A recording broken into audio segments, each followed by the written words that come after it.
Good afternoon, everyone. This time we are doing it with a slight twist. So, welcome to our August/September's Let's Talk webcast podcast, which used to be a live event. We have taken it offline just to accommodate everybody's schedules. And of course, it gives us a bit of a freeway to bring this particular conversation to you in a bit better context. So, today's conversation topic is how strong is your employer branding? And to give you a quick word on what Let's Talk does. So, we are not just the team behind this conversation. We are not a typical agency or a content agency, which is hiding behind glossy words or mood boards. We build employer brands that actually connect with people, drive performance, and if we are doing it right, maybe bring a smile to your face when you look at the products that we create. With that said, I would like to welcome to our very first podcast on employer branding. And let me be very upfront. I am neither here to sell you a dream, to say that, I am for it or against it, but I do bring a healthy dose of skepticism to the table today. This is not my background. This is not my area of expertise, but I have brought three panelists who do this day in, day out. They breathe this work around employer and employer branding. So India, we've discussed in several webcasts, is a largest machine of workforce. It's about 65% under 35 years of age. So are our employees or are our talent pools really here for slogans? Are they swayed by foosball tables or, bean bags at work or wear boat shorts to work kind of a culture? Or are they here for something bigger? Is the next generation of our talent asking for something different like flexibility, growth, better pay, better conditions for work, etc.? So what we're going to do here today is take this beyond polished case studies. We're not going to look at case studies. We're going to look at certain questions that have become more apparent to us through a bit of research that we've conducted in creating our white papers. So with that said, we're joined by three panelists, and our panelist number one is Amresh Pratap Yadav. He's General Manager at Johnson Controls. They are an industrial automation giant, an American brand. We are also joined by Ishmeet, who is employer branding expert at Flipkart. I don't need to introduce Flipkart to you all because it's a big brand in India. And of course, our very own Bryan Furtado, who's our employer branding expert. He is the CEO and founder of Let's Talk. So welcome, y'all. Amresh, coming to you first. If I could ask you to introduce yourself, and yeah, we can get this ball rolling. Thank you so much, Nikesh and Bryan, for having me here. And I was excited for this conversation. Very excited to be in conversation with Ishmeet as well. I have been seeing your postings on social media for quite long. To introduce myself, I have around 10 years of experience into employer branding and recruitment marketing. And my forte is into EVP development, which is employee value proposition and employee advocacy. My first company was L&T, where I was the part of the talent acquisition team. And that's where my interest into employer branding started. Back in 2011, we didn't have the words like employer branding or recruitment marketing. It was more like the HR marketing or something like that. In India, employer branding picked up only after COVID. But yeah, so my second company was Santa Fe location, where I was a part of the marketing team. So there I got a good amalgamation of, the TA and marketing. And in my third experience, where I'm leading the entire employer branding for Johnson Controls for India and Pacific. So yeah, quite excited. Thank you, Rish. What a small world. Well, you mentioned Santa Fe there, and all those brands did hit a note for me because I do know one person from each of those places. So that's great. Thank you for joining us today. And I'll come back to you for questions, but let's go around the table and get other panelists introduce themselves. So Ishmael, do you want to go next?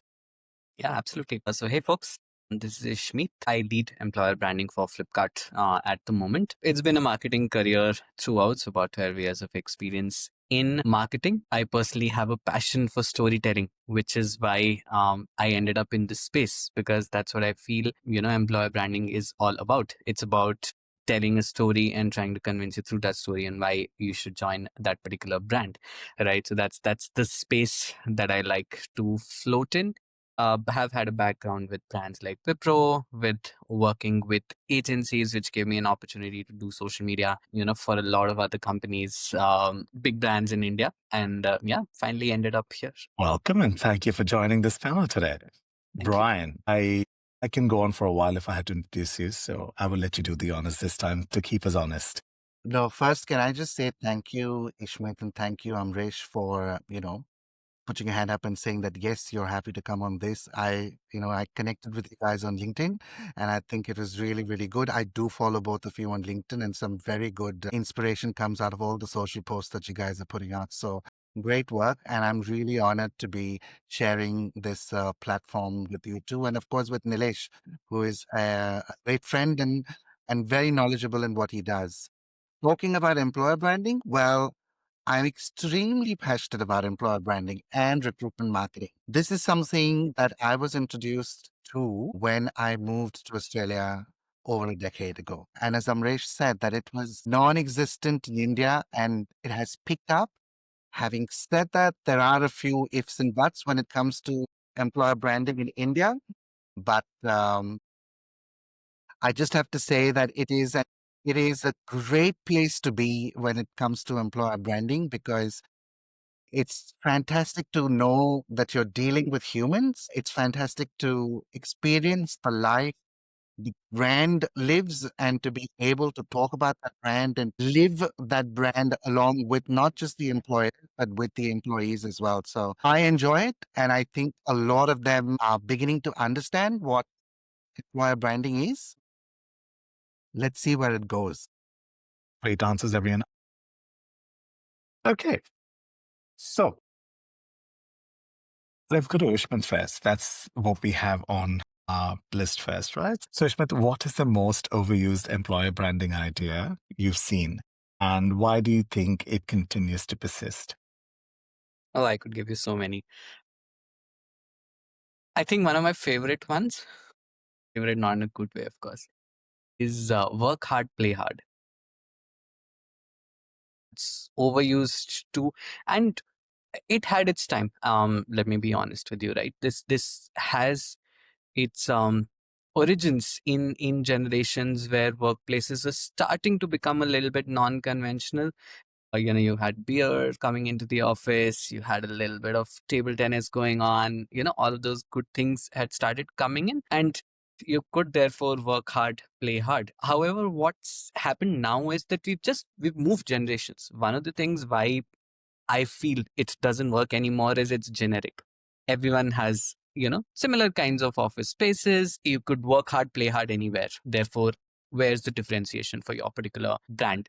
Secondly, where it's a bigger red flag, personally, is it gives me a feeling of an unhealthy work-life balance. Because if you feel the need to put it in, your EVP or your messaging, you're giving me a subliminal messaging that it's going to be a lot of hard work. It's probably going to be eating into, your personal time. But hey, um, you know, how about a beer at the end of all of it, right? So that kind of messaging may have worked for a particular audience in the past, but it's a very different world now that really values its work-life balance. I mean, we work in a tech organization which is rapidly moving towards Gen Z, right?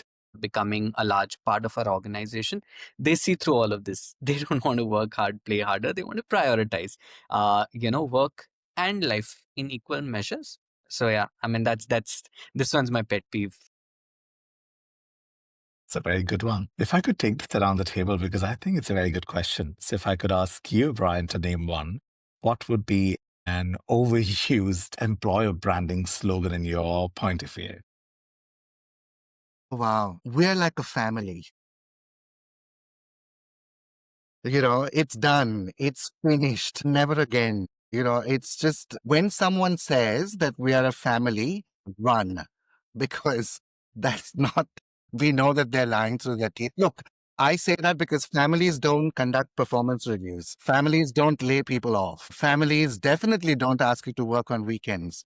So I've seen too many organizations use this line while simultaneously toxic management, no work-life boundaries. And mind you, people say work-life. I actually flip it. I say life-work boundaries. And most importantly, no psychological safety. So people don't really feel safe. And that's not a family, right? Because families are meant to support each other. Families are supposed to help you grow. So workplaces are transactional relationships. We know that. You come in, you work, you go. You're not, you build a career. But yeah, we are family. Nice in a song, not in employer branding. I know, right? It triggers me because the moment you say we are family, I'm like, damn, I'm trying to run away. Love Don't bring that. it. Love that. I think they want to say we are modern family. They just never specified the kind of family we were. And I guess from a perspective of telling a narrative, right? So if you brought up a very good word, psychological safety, I think it's the space to expect psychological hazard. That's why it's like boundaries are going to be crossed. I'm going to be in your face. When you're in my face, I'm going to tell you off. So yeah, I get it. So we are families is a no-go. Good. Amresh, sorry to put you on the spot. If I were to ask you the same question, what would that one overused slogan be for you? I agree with Brian and very smartly dropped the bomb. I mean, still in the HR fraternity, this is the widely used term that we are family. So it's a transactional relationship. I totally agree with Brian, but I would also like to mention that a lot of times we say that supportive and approachable leadership, and that's what becomes one of the important part of the EVP as well. But when it comes to practice, I have not seen this happening quite often. The leadership is not yet very approachable, especially in India. We see a lot of red tapeism and hierarchy, the bureaucracy in the Indian INCs. And the reason you see a lot of people going to the US and getting success there because they are getting the opportunities. Even if you are just a Gen Z, your ideas are valued. You are given the right kind of tools and support and resources to work on your idea and build something significant for the company. So that should be an eye opener for us. Looking at a lot of CEOs coming from the US, being from the India origin. So that should be an eye opener for India agencies. That's what I would say. Brilliant answer.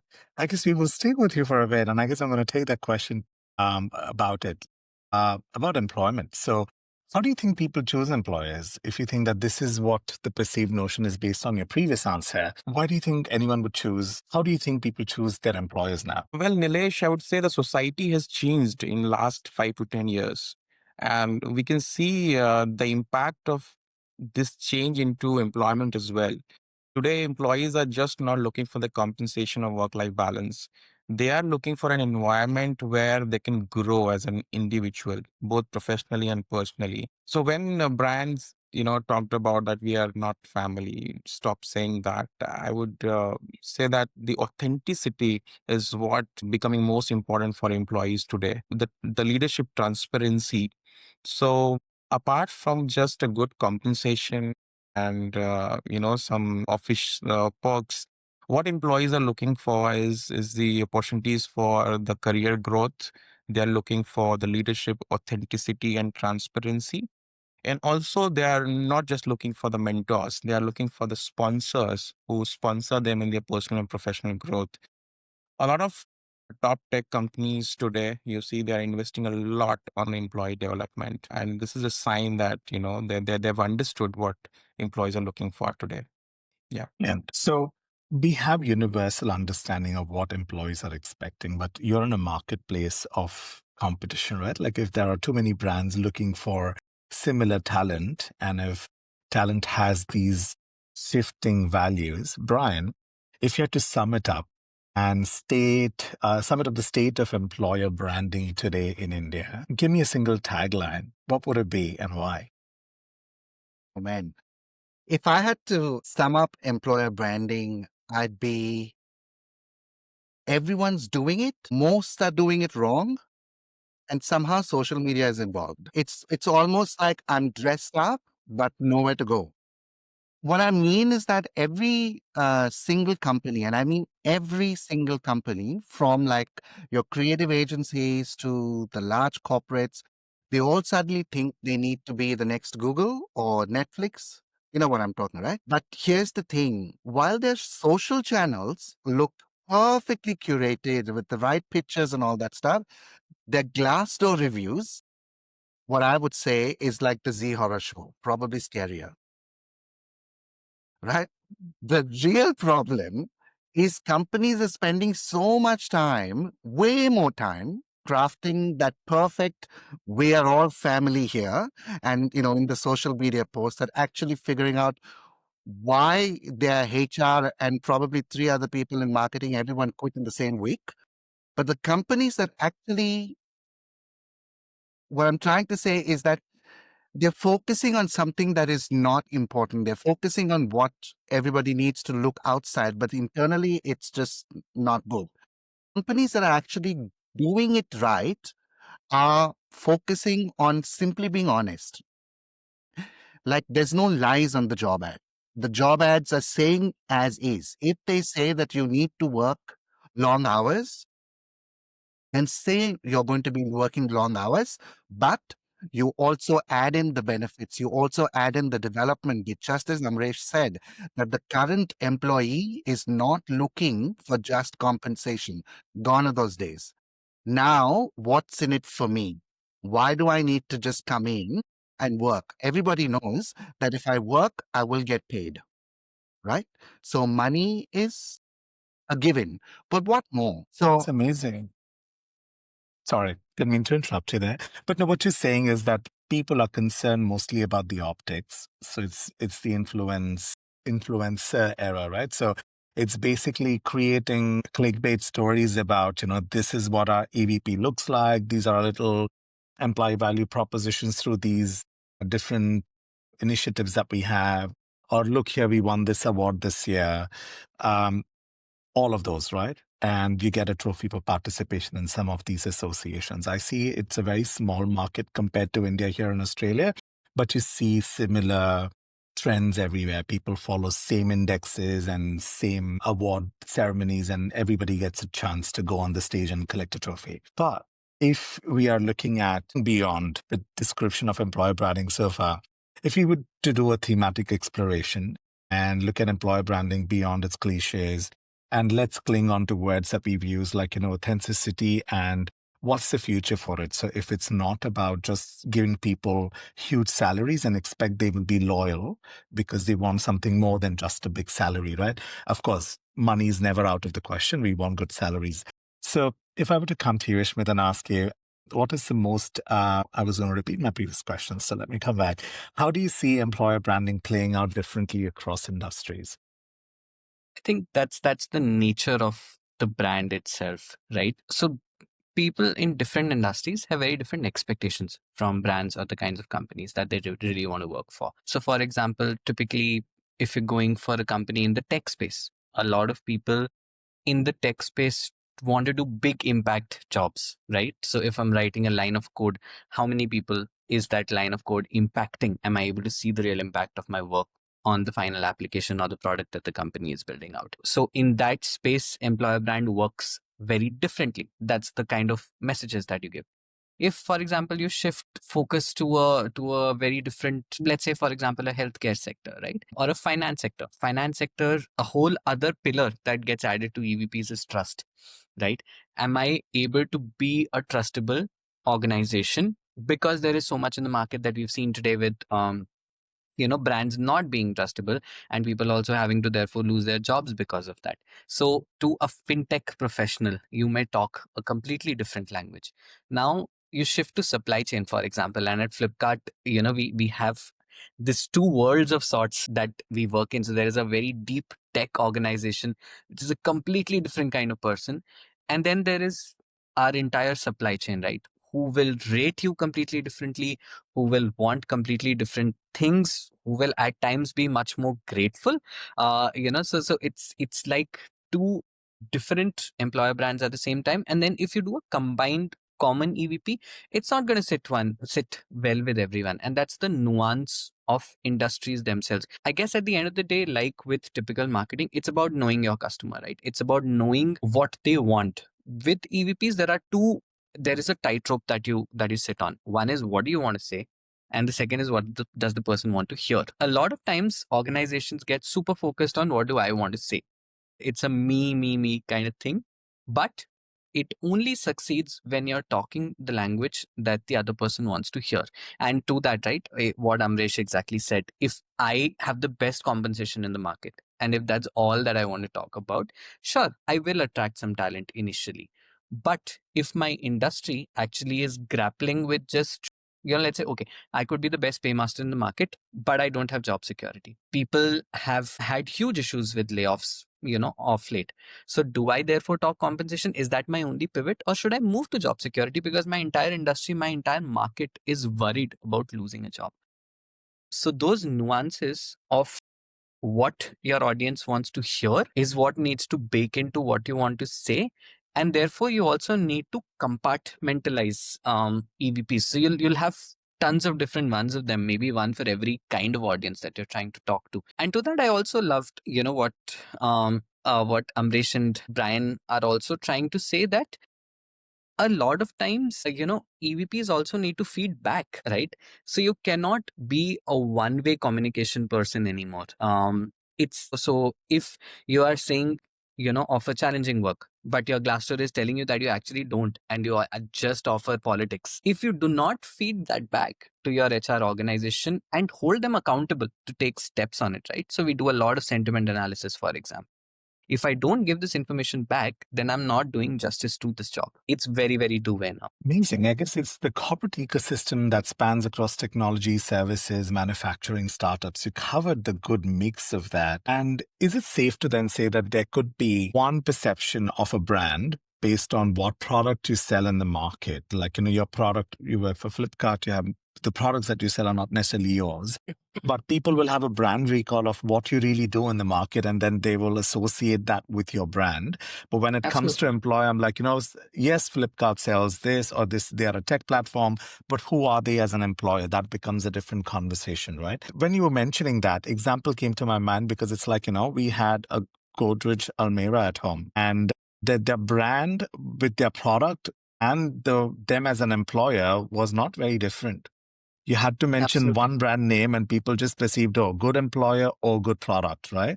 So Amrish, if I were to come to you and say, like, from your perspective, what do Indian professionals value most when we are choosing an employer is what we discussed earlier, right? So do you think of a brand which does both at the same time, saying like, we sell a best product and we are a good employer? Well, there are certain brands like that. And the brands like Flipkart, Amazon, the challenge is even bigger because if you post something online, you may get the bashing from customers as well as the potential candidates as well. So they have to be the best company and also the best employer at the same time. What I would also like to mention over here is, see, it's not just about having different EVP for different industries. Now there's a trend that having different EVPs within the same company. Workday, which has recently crafted out different EVPs for their different departments within the company, different for the marketing team, different for the developers, and different for the support team. So here, as Smith also mentioned, that it's just not what company wants to tell. It should be also be like what employees want to not just say, but to believe. For example, if as a company I say that it's a collaborative workplace, does that flashy word on the poster resembles to the coffee chat, the rumors in the or the chit chat happening in the cafeteria? So what employees are believing should match with the EVP, and the approach should be bottom top. It should not be top to bottom. It should come from within the company or from within the employees. What normally I have followed in my companies where I was part of the team that was crafting the EVP, was we did the focus group surveys at different levels, right from the ground level employees to middle level to the leadership level. Didn't just ask them to just tick the boxes with some survey questionnaire. We asked them to represent what they feel about working for this company, whether it could be one word, one sentence, one paragraph, or even any picture comes to their mind. And then we had the different compilation team and they compiled what we stand for as a company and then crafted about 5 or 6 pillars of EBP. Okay, so I would conclude by saying that, see, EVP is a promise that a brand makes to its employees and the candidates. So you cannot make the fake promises. If you say something, that should resonate with the employees and the candidates alike. Absolutely. Okay. we are in a post-truth era right now, right? So let's say that, if a promise is made, it's true in the moment. What if it shifts a little bit later? Do you have a take on that? What if I promised something 3 months ago and that's not true about my brand anymore? How does a brand reconcile with the reality? As an employer, you should be ever evolving. So I guess the situations may arise quite often. Giving you an example, where I know a company that laid off one business unit, the entire employees from the one business unit, and they were hiring for the different business unit. So at the same time, you're laying off employees, and on the other hand, you're trying to attract the employees to work for the company. So I think as an employer, you should be quite ready with any such situations. So yeah, I mean that how you position yourself in the market as an employer, how you communicate. Do you have a proper layoff procedure, or it is just an email? Or whether you are giving the proper severance, whether you are helping them out in finding their new jobs.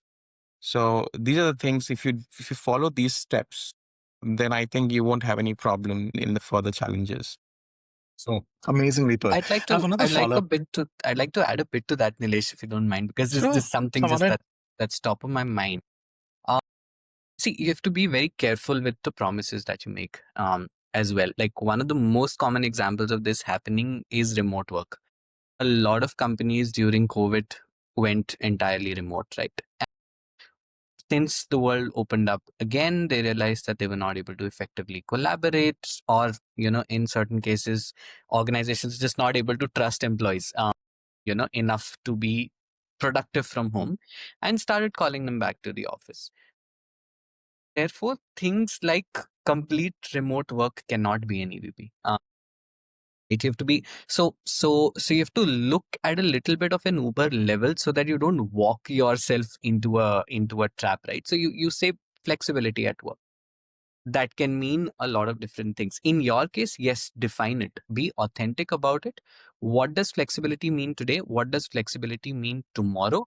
But don't walk yourself into and I know plenty of companies that are doing that just now, especially in the tech space where the entire EVP is just work from anywhere in the world. Those things not entirely sustainable. Need to therefore make sure that your EVP also stands the test of time. Your EVP cannot be trends only, right? So it should be something that's been true of the DNA of the organization for 4, 5, 6 years. That's when it truly becomes a promise that you should be comfortable making. Very well put, because I was literally going there with an example. So now I have two follow-up questions. One specifically talking about data points. So, this whole Vox Pop thing, people being asked questions, what do you really want? And, tell us. Sometimes it can be a performative answer, right? Are there other data points in your experience that people look at? Because a very recent conversation at my workplace, I was talking to a leader and we are talking about a very challenging period on a project.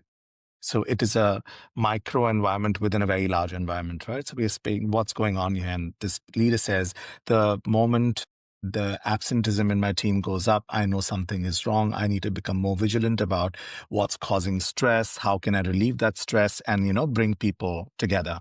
And second piece was about, branding cannot be trends only. It has to go beyond those tropes because it comes with a huge cost.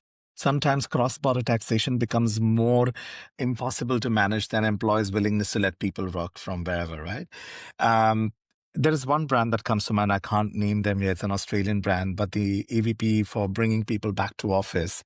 We've come back to office now. It's 3 days to 4 days from work. You can work from home 1 day a week if you have to. And the ad around that was, get away from all the noise that you have at home. If you have kids at home and if you want a quiet place to come and work and take your meetings, come to office, right?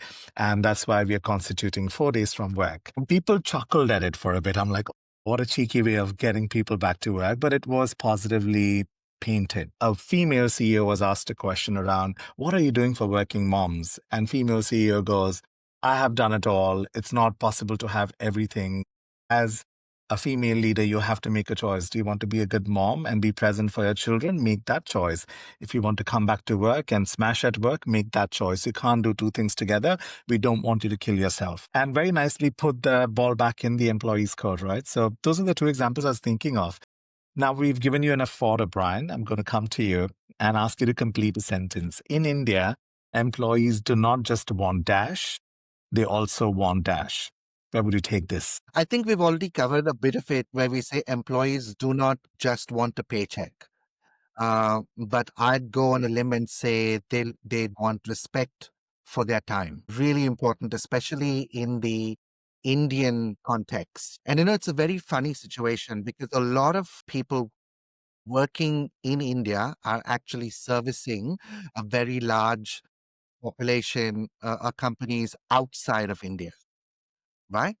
But here you go, you have a software engineer, let's say, sitting in Bangalore with Ishmeet. Their company is headquartered in the software engineers company is headquartered in San Francisco. Every day, every single day, she gets pinged at 11 p.m., not a.m., right? Expecting to get on a call or someone's messaging saying, we need this report urgently.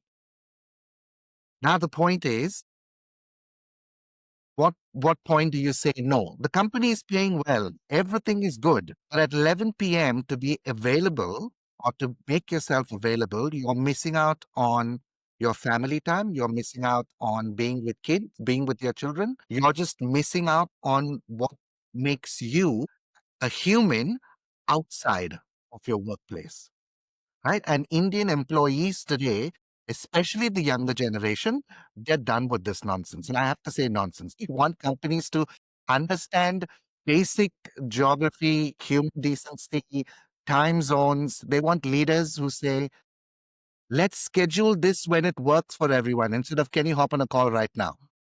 How many times have we heard that, right? Can you hop on a call right now? And like, no, I'm in the middle of something, whatever. It's not rocket science. Respect the time, respect the person. Be great if India followed the same rule as Australia. And I know, Nilesh, you're going to laugh at this. The new law in Australia allows employees to ignore communications from their bosses after hours if they choose to, without fear of being punished by their bosses. Now, this is law, right? Now, I wish I had a law like this, but anyway, we're hoping. I'm keeping my fingers crossed. The thing is, people will throw brickbats at me if I say this now. There is a law in India, and the industrial relation law is quite similar because we've all carved out of the same penal code at the end of it. But the hours are ridiculous. I remember back in 2005 when the hours shifted slightly. I was working for an Indian giant. Indian pure play servicing mostly Western clients, right?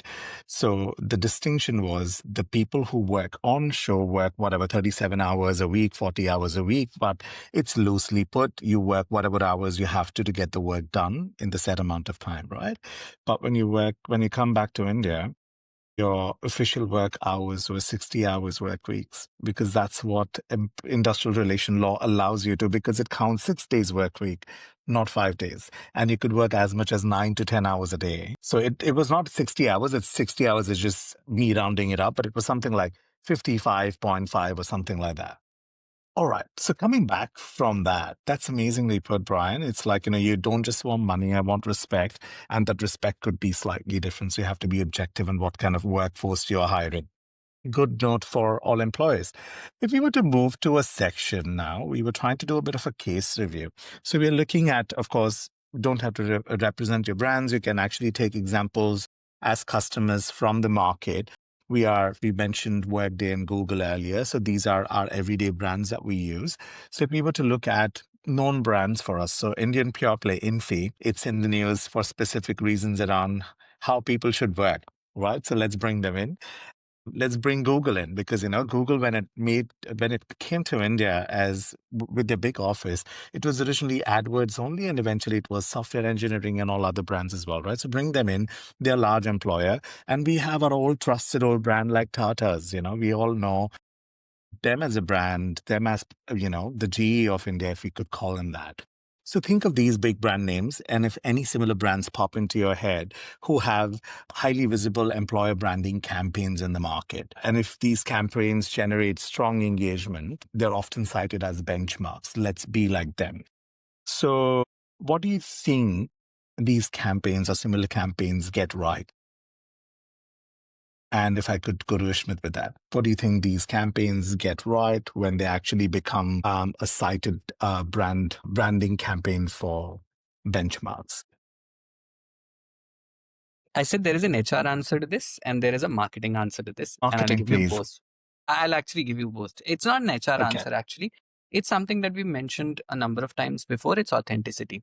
I think with all three brands, their campaigns work for two reasons in my mind. One is they are authentic. They are equally backed by people. So the world is now shifting from brands talking about themselves to people talking about employer brands, right? So your employee advocates are the ones that are going to take your brand forward. And in the case of companies like Google, in the case of companies like Tata, you are able to bring out real employee stories, and they love to talk about it themselves. They'll share the ad.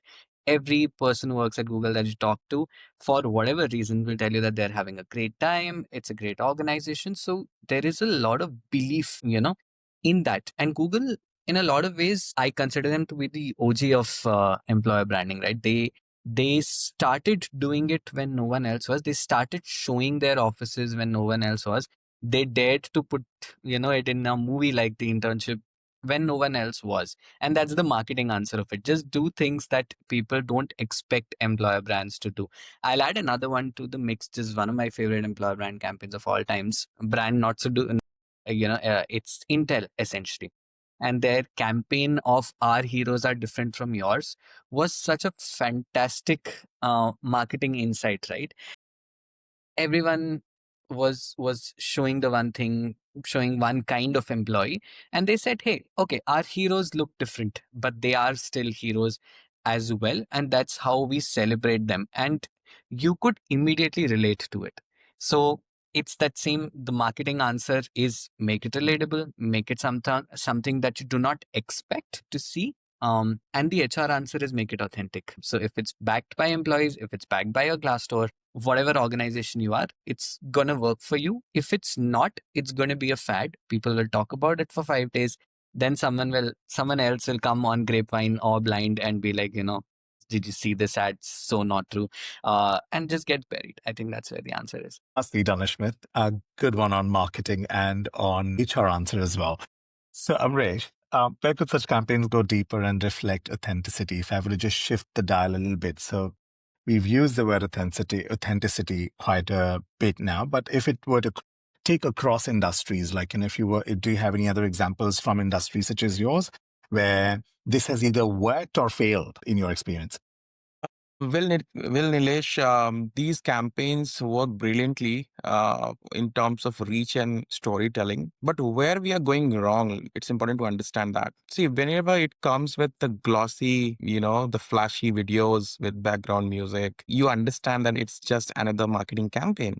So instead of doing a marketing campaign, why don't we start calling it the advocacy campaign, where we try to bring out the authentic employee experiences?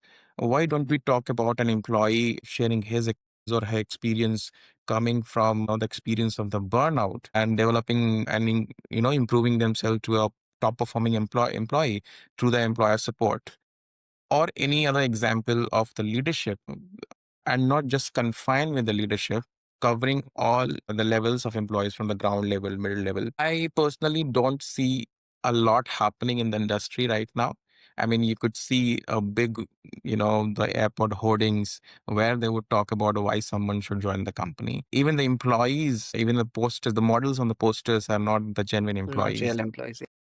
So we need to shift from the marketing campaigns to the advocacy campaigns, and some level of transparency and also open-mindedness will have to be there, where you can genuinely allow employees to portray the experiences they're having within the organization. Amazing. I'm going to quote an example before you go to Bryan. It's not a good or a bad example, but it is what happens and how brands evolve, right? So, do you guys remember Accenture? It went from Anderson to Accenture. There was a big kerfuffle around the brand and it kind of spinned into multiple businesses, right? So, it came up with a brand new name. That name does not mean anything. It came up with a brand new logo, which is greater than, did not mean anything. But they had at that point, because whole, let's be great, American value, they had a brand ambassador in Tiger Woods. 2 years later, was surrounded by a lot of personal branding challenges. And of course, they had to move away from that particular brand ambassador. And they went to all natural. They went to nature, like, animals, parks, school of fish, school of, flocks of birds, etc. But they came up with this whole idea of let's use our customer as a brand. So we have helped Marriott do X number of bookings worth X billion dollars. Well, this is who we are. But it is not employer branding, it's the product branding. And the employer branding was literally just that, we are good at what we do. Come and join us. You will get more opportunities, right? So that's where we were with it. So staying true to these examples now again, Bryan, we're trying to come to you for some good advice. So what Ishmeet mentioned, sometimes you have to drink the Kool-Aid. So, you buy the brand because you are convinced that this brand will always be good. What Amresh called was also another example. We have to be mindful of certain things that we don't fall into those traps. We have to live what we say. It can't just be, again, a promise to achieve, not never really met. So if we were to say, let's take lessons, what can organization take from these campaigns as lessons while they're looking at not necessarily creating another hero's journey? Like, I was struggling here, my leader was good to me, and look at me, I have won this award today. So if you were to go through being honest and still create a meaningful employer branding proposition, what would your hot take be? There are a couple of things that I would talk about. One is staying consistent. Really important, especially within the employer branding space, that yes, we know that the life of companies and journeys will constantly evolve, but there is a certain element within this entire journey that needs to stay consistent. And employee experience is one of the most important things that constantly should be consistent. It shouldn't come across as manufactured corporate jargon. Today's world of internet and Instagram and TikTok, globally, you cannot bullshit anymore. People see through it. And if we think that people cannot see, then you're just living under a stone or something like that, really. The other thing is you have to keep in mind that this is not a short term thing, this is a long term investment. You don't see a Google or a Tata running a 3-month campaign, then shutting shop and then said, we're done, that's it, out of the window. No, they've been building, like Google has been building their employer brand consistently for years through good times and challenging ones.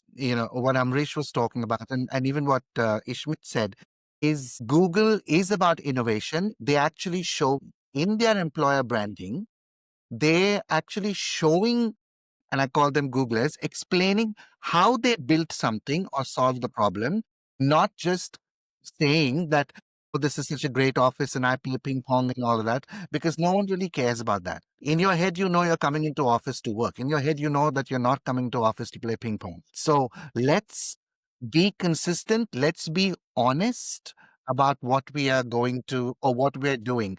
And for example, when we are going to a restaurant or to a holiday spot or to whatever, the first thing we're doing is checking reviews. Why on earth do companies feel that anyone coming into the company is not going to do that?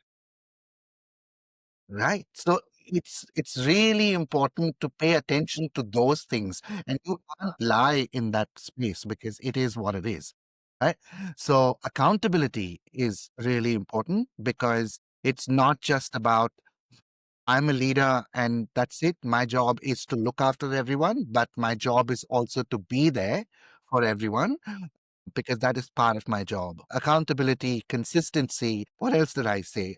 Authenticity and employee experience are, I think, one of the other few more important things that we need to be paying attention to as far as employer branding is concerned. And it doesn't matter if it's India or if it is global.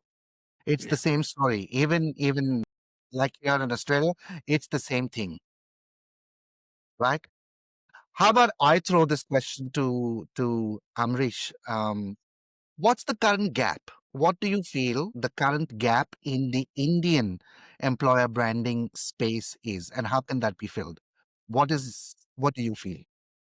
So before coming to that question, Brian, I would like to expand a bit on the employee listening. You mentioned about the reviews of Glassdoor.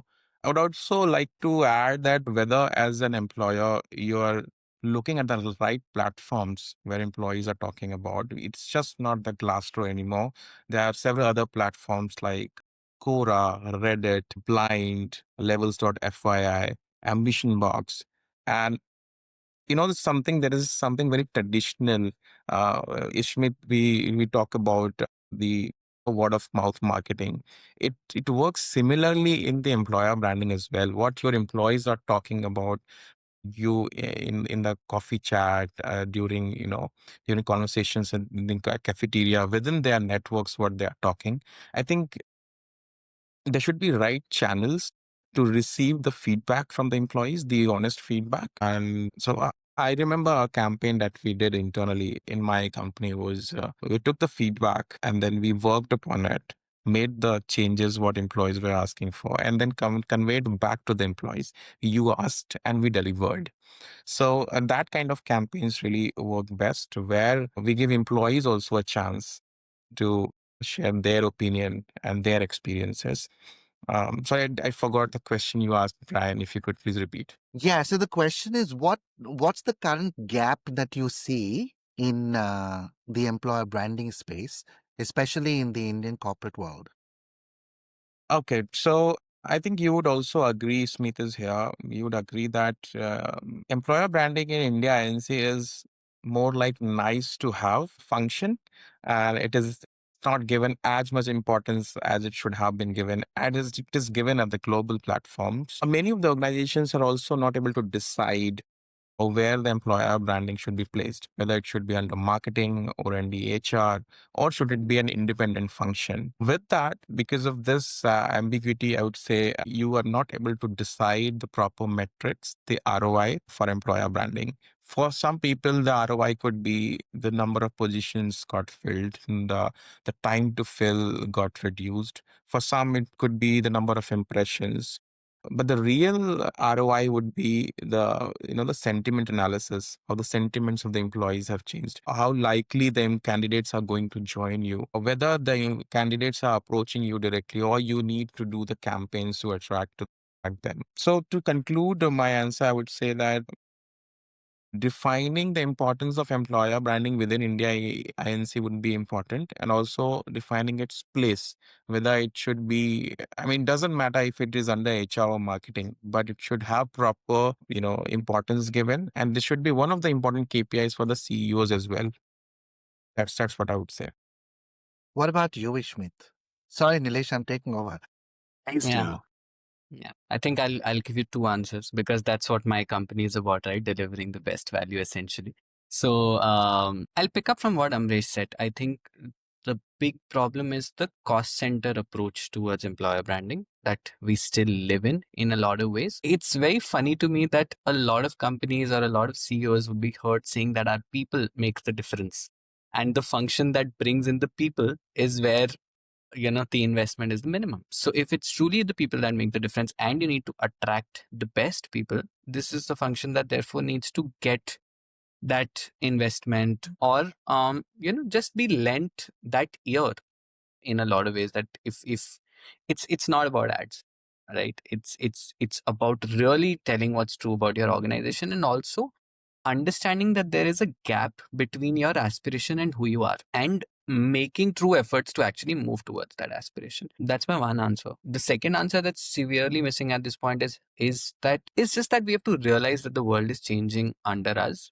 We are moving into a hyper personalized world, right? With AI, with all of those things coming in. So if you are still talking about your maternity policy to a male member of the organization, you're doing it wrong. You need to be able to hyper personalize. You need to be able to scale your EVPs and your messaging in such a way that I have complete information available to me about the person that I'm talking to. And this is just the e-commerceization of employer branding in a lot of ways, right? I know you've seen a shoe. I know you're into that shoe. You're going to see that ad everywhere. So similarly, if I know you are someone who cares about, I know who cares about having a sports career on the side with your with your job. I know that about you from your public profiles, but I'm still feeding you information about something that's completely arbitrary. I'm doing it wrong. I need to be able to catch you at what you care about the most. And that's where you'll cause the conversion, right? Again, to what Amresh was saying, it's not a feel good industry anymore. There are high pressures because you're making ads that are costing millions of dollars. So it's got to have an ROI, and it'll have an ROI only when you look at it in combination essentially with recruitment marketing, and therefore try to drive outcomes with doing all of this. I'll add to it saying that within the employer branding fraternity, it's great. But when you step out of the branding fraternity, there is a larger education piece that is missing. And that way, I think, is also there's a massive gap. I remember speaking to someone a couple of months ago, and I said, and this is a big company, globally big company. And when I said that I'm into employer branding, he said, "Oh, okay, we have an EAP service." And I was like, "Sorry, I'm speaking employer branding. It's not got nothing to do with EAP." Absolutely. I didn't say it out loud. I was just in my head, and I was like, and then everybody is somebody that I speak to about employer branding. They just look through and through to me, like, what am I talking about? And so then I break it down into what is product marketing and what is employer branding. And I do give examples of Google, and I do give examples of Flipkart, and that why do people say that we want to come and work? Sorry, Amrish, I haven't given the example of Johnson Controls yet, but I will now. But the thing is that I feel there's a larger education piece that is missing, which is the gap, which I'm sure all of us are now slowly but surely bringing it out into the social media world where everyone's understanding. Having said that, I did speak to somebody yesterday from a bank, and I didn't even think this was my relationship manager of a bank in India that I spoke to. And then he was like, "Oh, sir, well, you're coming to India. What are you doing?" And I told him about employer branding.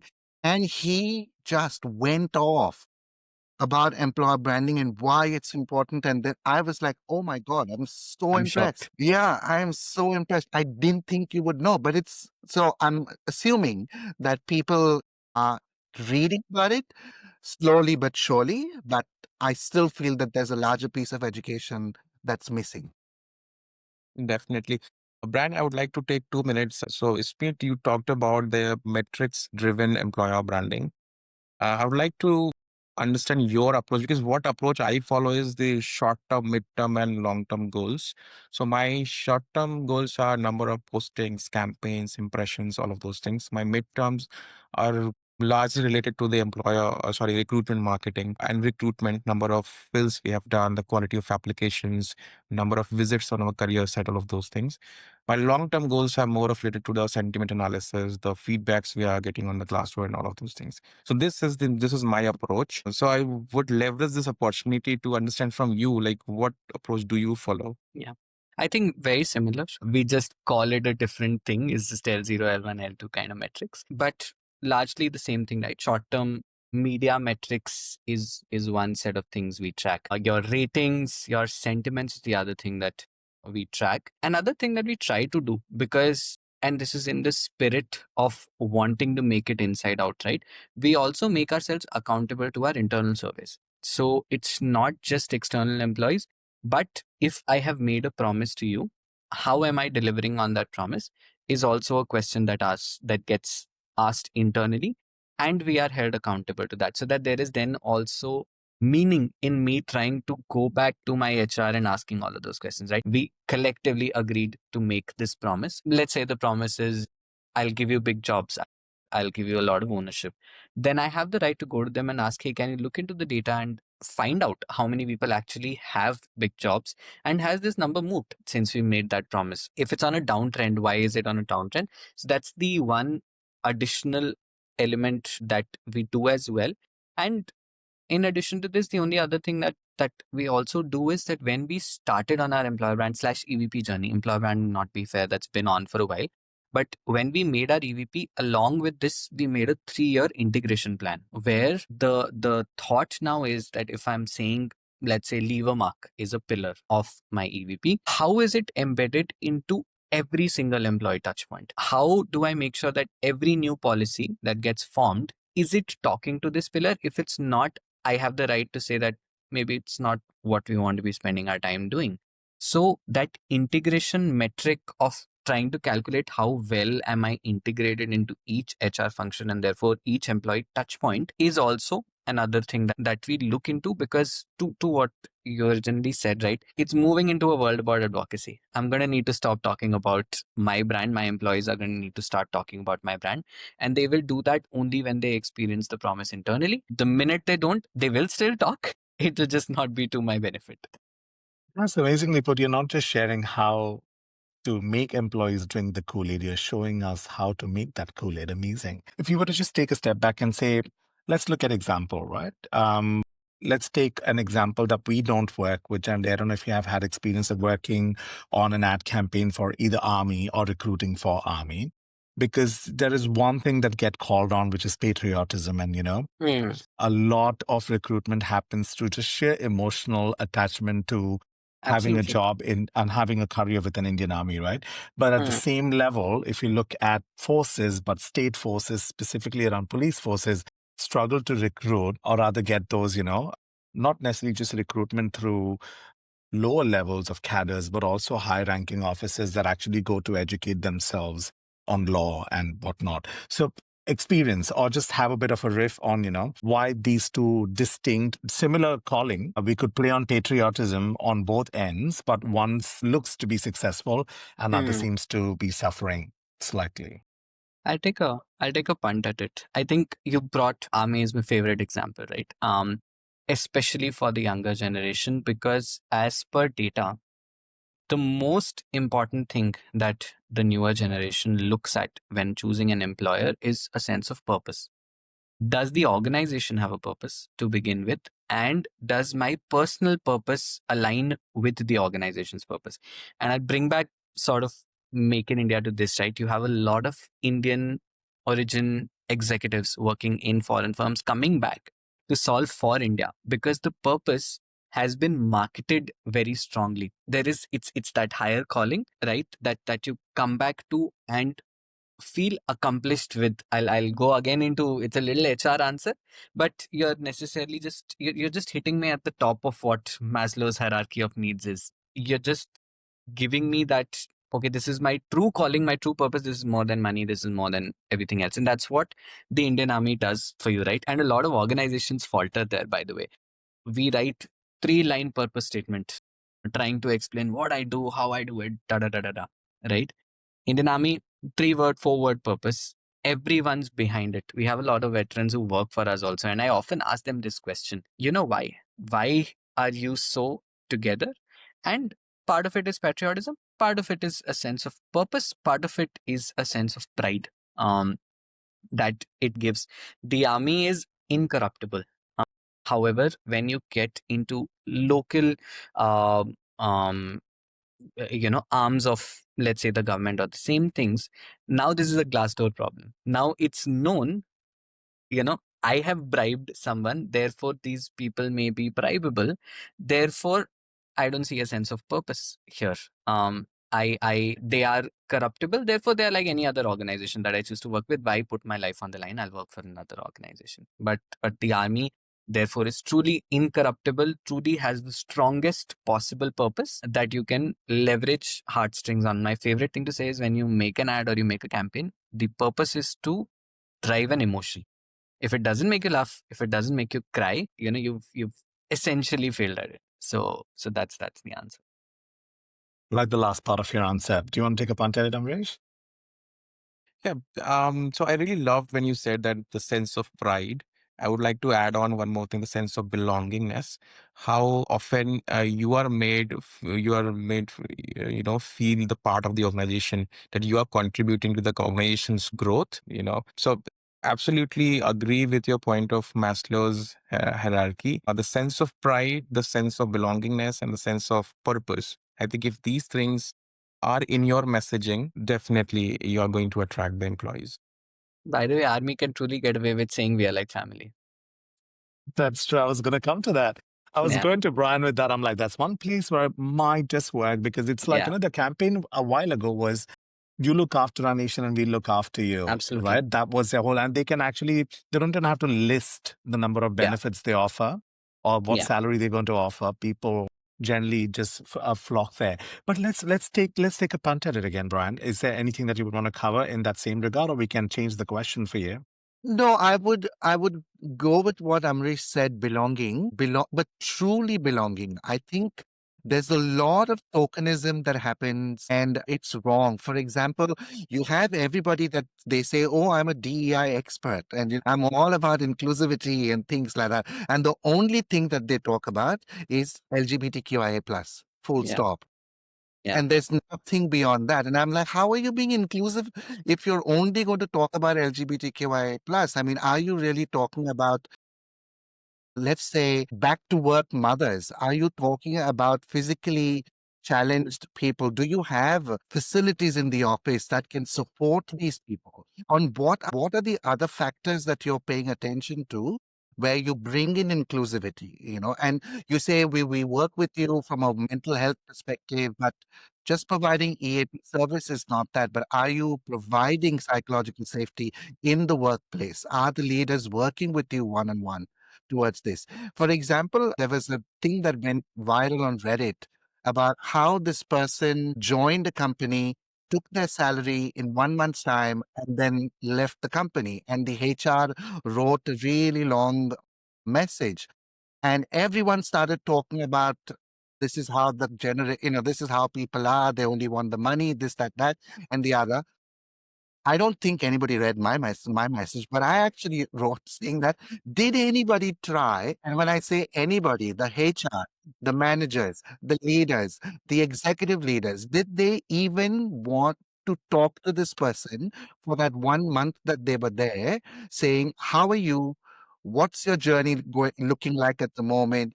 Is there something that you need? I don't think anybody questioned. That's my assumption, right? I don't think anybody questioned, which is why the person took the money quietly and left. So belonging is great to have, but are we just ticking the box or are we truly feeling what we are saying? So there you go. From your purpose perspective, it's great to have the mission, it's great to have the purpose, but is that filtering down to the people that we work with? That's Yeah. something that as a CEO and top down should be looking at. Yeah. I guess we're talking about employer branding a lot from pre-hiring brand recognition Yeah. perspective. Yeah. Once you get in, what's your view of the brand is also important, right? And what you said speaks to it, Brian. It says, like, once a month when, in the West, it's a Pride month, let's talk about all the rainbow colors. When you're talking about when March comes, everything becomes pink and you're talking about women all of a sudden. And after that, we just literally have amnesia because we have so much to accommodate in a month. We're giving 1 month to whatever initiative we want to run by. But I have a very stark reference here. And it's about meritocracies, another thing that people hear a lot about when you get into an organization. Oh, you get promoted, based on your merit. And then you look around you and you're like, doesn't look like it's been around here for a while. What merit? Have you guys seen this movie? It's called Hidden Figures. It's about all the human computers that were computing numbers to land, a mission on moon, I suppose. I guess we had a similar example when the first Mangalyaan landed. And the number of women the women asked, scientists who were in the room who were celebrating it. There were English newspaper brands saying, like, sari wearing mommies are actually in the room. And I'm like, people are wearing that badge with pride. Sari wearing mommies put a roar on the Mars. And what do you think their EVP is like? How are they attracting the selling? Is it just about talented people get hired? Are they not looking at gender? Are they looking at gender? What do you think goes on around places like that? How are they able to even retain talent like that if they are an archaic brand who doesn't really look at EVP as a thing that they should be concerned about? I think, see, one of the things is that even if you do not state your employer brand, you have an employer brand. It's very important to understand that it's there by default. Some organizations are such a great one that they just don't need to build and call it out, right? Organizations like ISRO have created that brand over a lot of years, truly through the things that they've done. And the good thing is that the nation gets behind that, right? So it'll again come back to pride. It'll again come back to being a true meritocracy, for sure. right? You're not making rockets through if you don't have the merit to do it. And in fact, with programs, a lot of programs that focus on diversity also, and we do a lot of focus groups and discussions. Think that people who may get hired through a program that may be focused on an underrepresented area, the thing that they hate the most is being called a diversity hire, because that's putting a question on your merit immediately, right? Therefore, it is important for organizations to extend opportunities for sure, but ensure that there is enough merit left in the process to truly allow that person to shine for being themselves. Your job is just to provide the opportunity, not to hold their hand and drag them across the line entirely. They'll do that by themselves, and they're strong enough to do that. So I think that's where it is, and I think there are a lot of organizations, by the way, that have just had brands without having to talk about them. And honestly, if you have to talk about it a lot, that's also a question, because your employer brand and your business performance is actually very closely linked as well.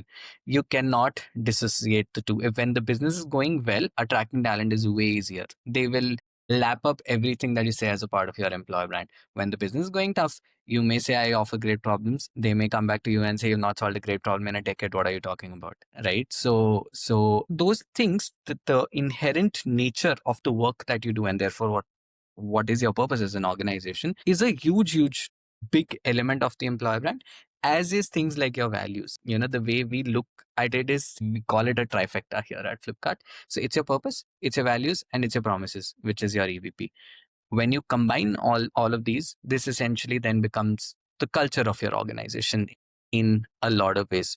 What do I expect you to do for me? What do I do as an organization? And what do you get in return for doing it? You communicate all of that effectively. The person who's interested in it will. Some great points, Ishmeet. I just wanted to add a few more points there. I totally agree with what Bryan was mentioning, that we should move away from tokenism and build the real platforms. Talking about why we could see so many vivid employees in the success of this Mangalyaan. Maybe it's because of the platforms that they have built, where leadership do not discriminate when they hire, and also provide, when they allot the projects and all, they do not discriminate and totally award the merit on the merit basis. Give an example of what we follow at Johnson Controls is, we have different BRGs in different companies. It's called ERGs, Employee Resource Group. So we have more than 50, about 50 BRGs globally. And for women, we have Women Global Network.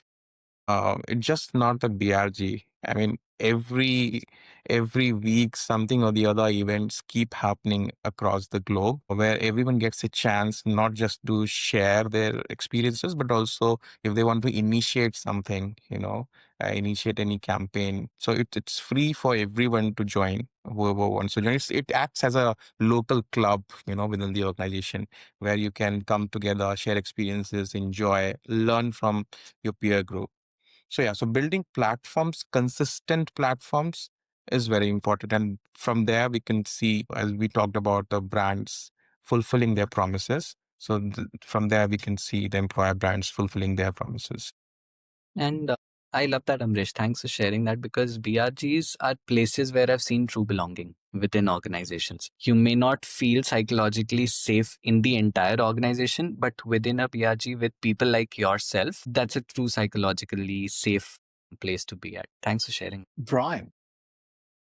No, I agree with both Ishmit and Amrish. I think you guys have really spoken about the real. It's about the crux of the heart. We keep going back to family. Families don't stand on the top of the terrace building and say, we're a great family. People see what a good family is from the outside in. People know that this is a toxic family, or this is a great family, or this is a fun family.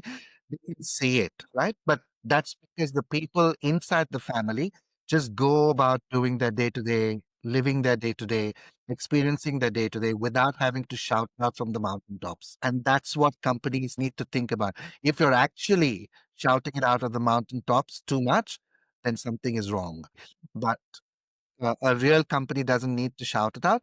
It's important to state it at certain times, in certain places, certain platforms, because it is important to do that. But you don't need to scream. You don't need to be loud about that. I'm glad you've moved slightly towards the right, saying like, okay, maybe we can use that, but only sometimes. Maybe it's to summarize the whole discussion around it is like, you've talked about purpose, respect, longing. We've talked about meritocracy to an extent, how to retain staff in the positions once they're hired so they don't walk out of the door. Maybe employers need to use employer branding or create value propositions that kind of encourage their employees to say that we feel like we are family, not necessarily use it as a tagline, but create an environment where people feel like, they are going home instead of going to work, where they get to be themselves, use their creativity. And of course, if people feel like coming to work, they are going to bring their best selves. Let's just assume Yeah. that. Thank you very much for this very, very engaging conversation. We've gone from, one thought bubble to another thought bubble, but in the meantime, we were making good connections there and we did cover a good ground here. With that, do you guys want to take a pause and see if there is something that we haven't discussed, or you want to correct any taglines, or want to have good hot take sign-offs? We can do that. If not, we can just close the call today. My hot take is I hope you're less of a skeptic now. My skepticism has moved different direction, but yeah, we will, that can become, that's why we create podcasts. We will go and ask some people something else about what you've said today. But it's always good to look at things from different angles. And I guess this is a very good view of what we look at. So it's not just one thing, it's many things. It's what we make of it. Absolutely. So, Brian, what would be your take on remote work? Because when I think of a remote first policy of companies, it acts as a great employer branding tool. It's a great tool to attract the employees. But when you look at from the employees' accountability, I have seen firsthand, my firsthand experience with the employees that I have worked with before is they do not put all of their 8 hours into work. We see a lot of, I would say this as a leaks, as a gaps between their focus. So a lot of time gets wasted in the useless interactions or the smoke breaks or in the cafeteria. How, as an employer, someone would trust its employees if they are working remotely and they are giving their 100%? Trust is earned and trust is never given. One of the things that I think is really important is that while employers can say that remote is okay to work, but I come from a school of thought that you make the employee earn that trust first, right? And then you're not saying that we're not going to let you work remotely. Work remotely, not a problem. But maybe not in the first instance. Accountability is important. You need to prove your words that you are going to be trustworthy enough to go home and work for. I am of the belief that you don't need the whole 8 hours to actually finish your work, right? Because you don't do. You need to break off. You need to do your thing. I think a lot of coffee badging happens in the office. A lot of smoke breaks happen. A lot of all of that happens. It's the value proposition, right? So you're saying that we allow remote work because we think people can take work home and work as they like. I guess people need to become accountable for the work that's assigned to them now. We are saying that there is a lot of optimization with new technology that comes into play. People can save a lot of time. That means they can do a lot of work. And we are calling it, let's say that human beings will do higher order thinking work, and everyday thing like sending emails to each other is not higher order, it's literally admin task. We will have tools to do those work. So I guess in that mix, your smoke breaks become your creative avenues. People discuss ideas. People when get together, have lunch together. People when they take breaks together, have meetings. They are discussing work related issues. Sometimes they're interpersonal issues. Sometimes they are policy related issues. Sometimes they are sticky problems they're trying to solve. So let people have breaks. In fact, when COVID hit, we used to have wine chats together. So meetings were put in place just to have social interactions instead of just talking about work. So I think remote work is not an entitlement. It is really a value proposition offered by an employer that says, we know we have governance around how people can work from remote places, which means we can make them accountable for what their deliverables are, and we give them loose remit around when they get to do that work.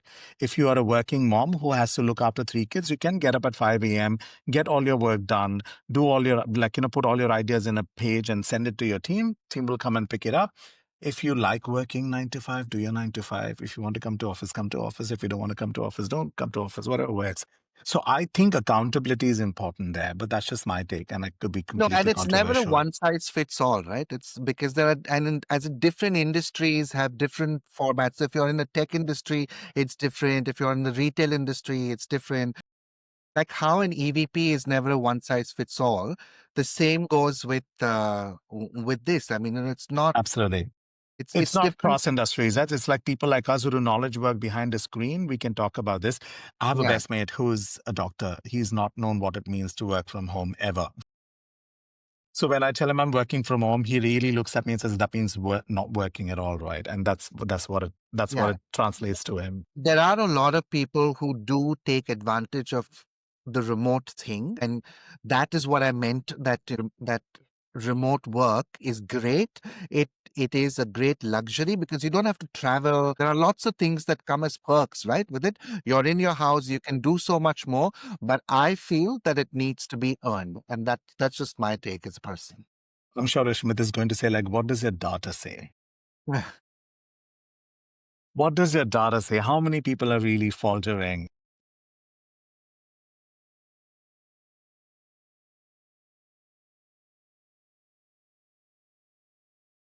Here as well. There is of course an industry aspect, but there is also an India aspect where we are very low on trust in general. How many times do you go to your own child and be like, "Tu actually pad raha hai na? Are you not reading a comic book inside your book?"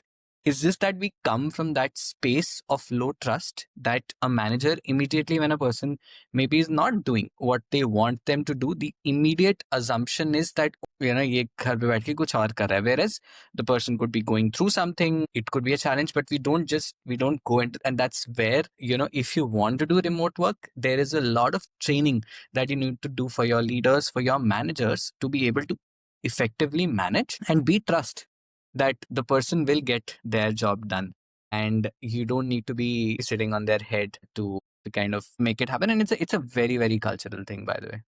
There you go. That goes to show that trust is earned. It is.